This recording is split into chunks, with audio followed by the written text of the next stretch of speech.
Good day, partner Rog. Kabahay, no? So, dito sa real estate, no?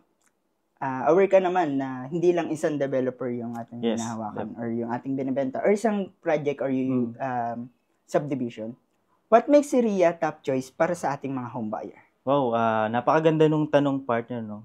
Tulad nung nabanggit mo, sobrang dami na rin talaga nating housing projects, no, from different developers, no, na meron din talagang iba-iba yung mga market segment na kinikater niya from low cost, mid cost, even to high end meron tayo, no. So what makes Syria top choice for our home buyers is siguro yung promise nung Syria or nung Ovia land in general, no, yung fast turnover.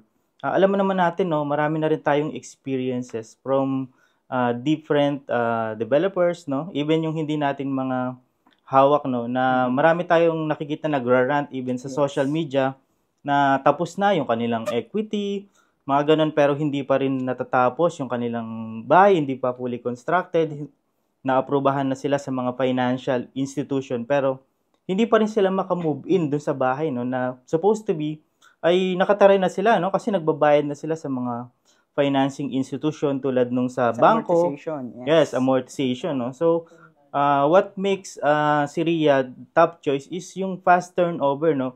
So they have the promise of 3 to 6 months turnover even from pre-selling status yun. Yun yung nakakatuwa doon sa kanya. And siguro maganda rin kasi dahil precast yung construction methodology na kanilang ina-apply.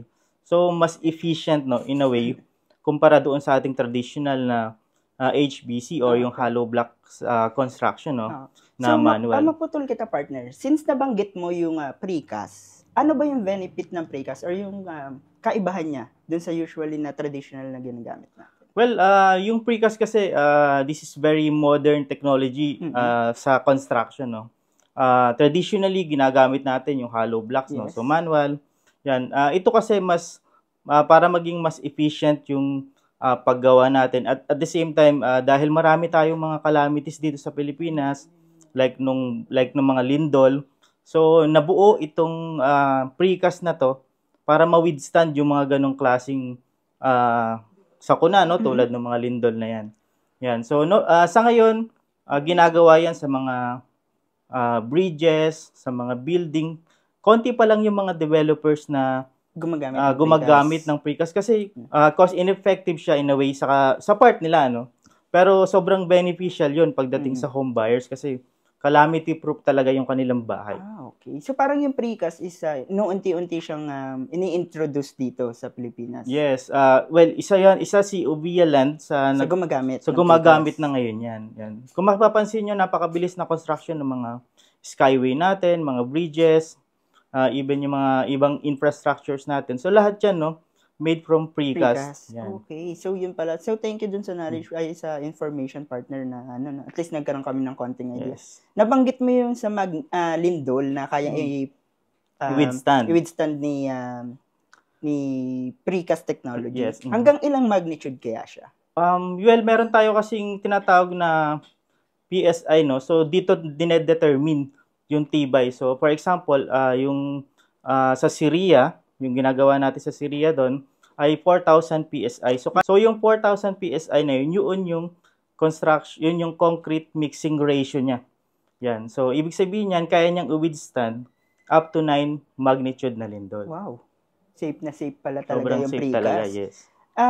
May nabalitaan din ako na hindi lang naman sa lindol yung kayang i-ano ni precast. Alam ko mayroon din daw siyang wind load. Hanggang ilang wind load nga ba yung kayang i-withstand din ni? So bukod doon sa 9 magnitude na lindol, kayang-kaya rin niyang i-withstand yung up to 300 kph na wind load. Wow. Sobrang safe pala talaga ni precast, no? Yan. So in general, no, matibay na yung bahay mo, fast turnover, sobrang ideal yan sa mga, lalong-lalo na sa mga new generation natin, like yung mga Gen Z, no?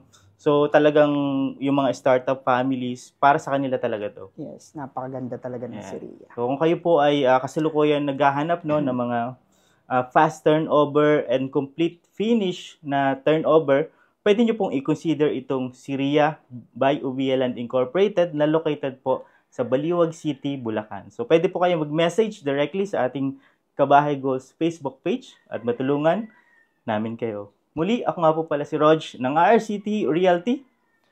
We find home for you. Thanks, partner.